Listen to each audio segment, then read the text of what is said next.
नमस्कार, मी सनी आणि तुम्ही पाहताय दैनिक राज्य लोकतंत्र.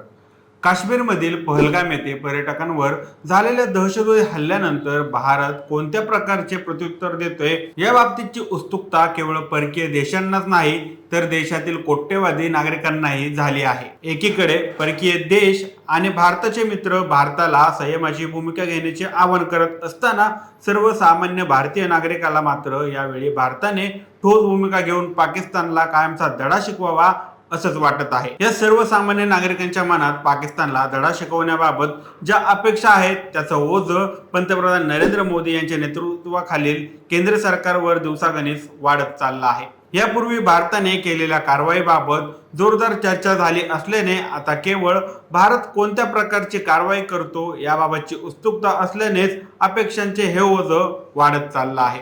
पहलगामच्या घटनेनंतरच सोशल मीडियाच्या माध्यमातून एका वेगळ्या प्रकारच्या युद्धाला सुरुवात झाली होती. पण प्रत्यक्ष युद्धसृष्ट कारवाई करणे तेवढंच सोपं नसतं हे सर्वसामान्य नागरिकांना सुद्धा लक्षात घेण्याची गरज आहे. उरी येथील दहशतवादी हल्ल्यानंतर सरकारने सर्जिकल स्ट्राईक केला होता किंवा नंतर पुलवामा हल्ल्यानंतर बालाकोट येथे एअर स्ट्राईक केला होता, तेव्हा सुद्धा हल्ल्याची घटना आणि कारवाईची घटना यामध्ये बराच कालावधी गेला होता. या सर्व गोष्टी करण्यासाठी विविध प्रकारचे नियोजन करावं लागत असतं.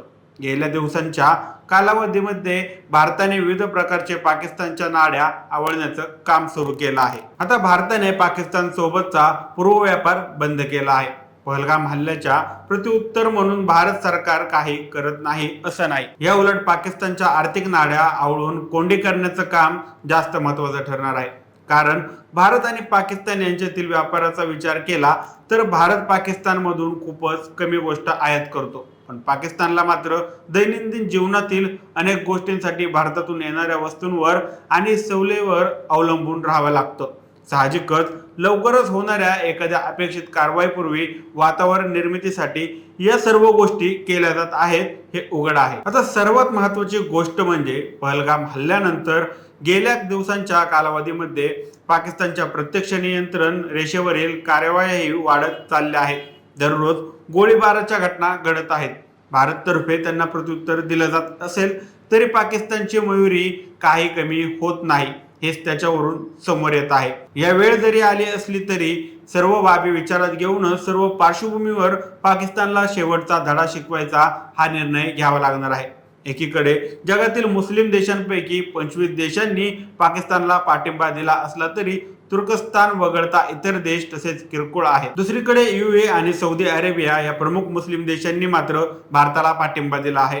हा सुद्धा भारताचा राजनैतिक विजय मानावा लागेल. म्हणूनच पाकिस्तानवर कोणतीही जोरदार कारवाई करण्यापूर्वी भारताला पाकिस्तान हा गुन्हेगार आहे आणि आम्ही गुन्हेगाराला शासन करण्यासाठी कारवाई करत आहोत अशा प्रकारची कारवाई आणि कधी करायची याबाबत निश्चित निर्णय वातावरण निर्मिती करावीच लागणार आहे. पण पत्रकार परिषद घेऊन किंवा एखादी प्रेस नोट काढून अशा प्रकारचा निर्णय जाहीर केला जात नाही ही गोष्ट सुद्धा सर्वसामान्य नागरिकांच्या लक्षात आली पाहिजे. सध्या पाकिस्तानमधील पाकव्याप्त काश्मीर निर्माण झाले आहे.